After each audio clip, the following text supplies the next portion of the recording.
എല്ലാടന്ന് കാവിൽ ഉത്സവത്തിനാണേ. എല്ലായിടും നിങ്ങൾ ചായ കുടിക്കാൻ എത്ര നേരമായി? ഈ 2 വീട് അടുത്ത മാസം കൊടുക്കാനുള്ള ഇത് തമാശകളല്ല കേട്ടോ. ചായ കുടിച്ച് ചെയ്യണ്ടേന്ന് നിങ്ങളാ പവനെ കണ്ടോ? എമ്മാര് പണിയാ എടുക്കുന്നത്. അവനങ്ങൾ ഊട്ടണ്ടല്ലോ, ഞങ്ങൾ പോയി കുടിക്കണ്ടേ? വീട്ടിലൊക്കെ പണിക്ക് ചെന്ന് പറഞ്ഞു പോയി എടുത്തുവിടാ അങ്ങോട്ട്. എന്താണ് ചേട്ടന്മാരെ, കൊറേ സമയമല്ല പോയിട്ട്.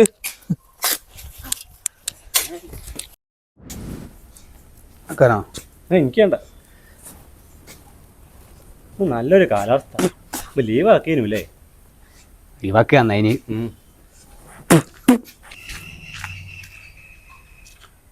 എല്ലടോ, നിങ്ങളിതിന് പണി തുടങ്ങിയില്ലേ? ഉളുപ്പില്ലേ സ്ഥലത്തോടെ പണിയെടുക്കുമ്പോ അതിന് മുമ്പ് വർത്താനം പറയാൻ നിങ്ങൾക്ക്? എല്ലാം മലയാളി ചായ കുടിച്ച് വന്നിട്ടല്ലേ ഉള്ളൂ. ഒരു 5 മിനിറ്റ് ഇരിക്കട്ടെ. വെറും ഭൂഷ മൊലാളി ആയില്ലേ ഇട്ടങ്ങള്. പവനെ കണ്ടു നോക്ക്, എന്ത് പണി എടുക്കുന്ന നോക്കിയാട്ടെ. നിങ്ങളതിന് ഓനെ താലോലിക്കണില്ലേ? ഓനൊക്കെ മര്യാദക്കൊന്നും പണിയെടുക്ക രമേശ, എന്തെന്നാ കളിക്കുന്നത്? അല്ലടോ, ആ മൊയിലാളി ബായിക്ക് മാത്രം എന്താ ഭക്ഷണം കൊടുക്കണേ? നമുക്ക് എന്താ ഭക്ഷണം തരാത്തേ? ഇടജി രാവിലെ കണ്ടില്ലേ, ഓ അമ്മാതിരി പേരണ ആരും കൊടുത്തോടൂ. ഇമ്പള് പണിയെടുക്കണ്ടേ? ഇജ്ജി കിടന്ന് ഉറങ്ങാൻ നോക്കും. റെസ്റ്റ് എടുക്കാം.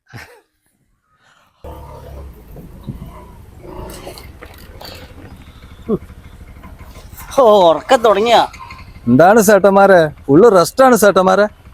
മലയാളി ചോറുന്ന 1 മണിക്കൂർ റെസ്റ്റ് ഞങ്ങൾക്ക് ശീലായി പോയതാ. ഇത് ശീലല്ല, ദുശീല. നിങ്ങൾ ഓനെ കണ്ട് പഠിക്കും. ഓൻ പണി തുടങ്ങിയണ്ടാ.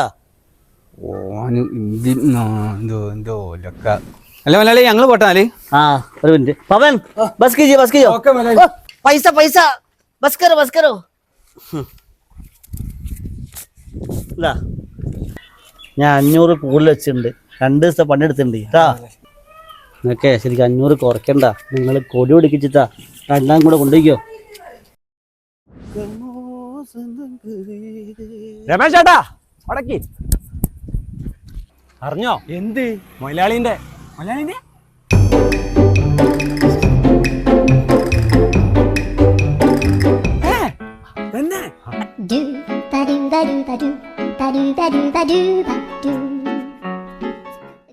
എപ്പ വരാ?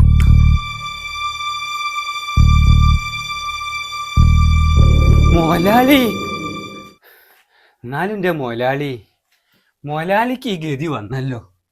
ഓൾ എന്നാലും ബംഗാളിന്റെ ഒപ്പരം പോയിക്കാഞ്ഞില്ലല്ലേ മലയാളി? എത്ര ചോറും ചായയും വാരി കൊടുത്തതാ ഓന്. ആ കൈ പിടിച്ച് പോയിക്കാഞ്ഞില്ലേ ചേറ്റ? മൊലാളി ഇത് ചിരിക്കുക? എങ്ങനെ ചിരിക്കാണ്ടിരിക്കൂ? അന്നപ്പോലത്തെ ഉടായ്പ പണിക്കാരന്റെ കൂടെ അല്ലല്ലോ ഓള് പോയത്. നല്ലൊരു പണിക്കാരൻ്റെ കൂടെ അല്ലേ. പൊന്നു പോലെ ഓളെ ഓൻ നോക്കിക്കോളൂ. പിന്നെ ബംഗാളി അല്ലേ, ഇന്ത്യക്കാരനല്ലേ, പാകിസ്ഥാൻകാരനൊന്നല്ലല്ലോ. മൊലാളി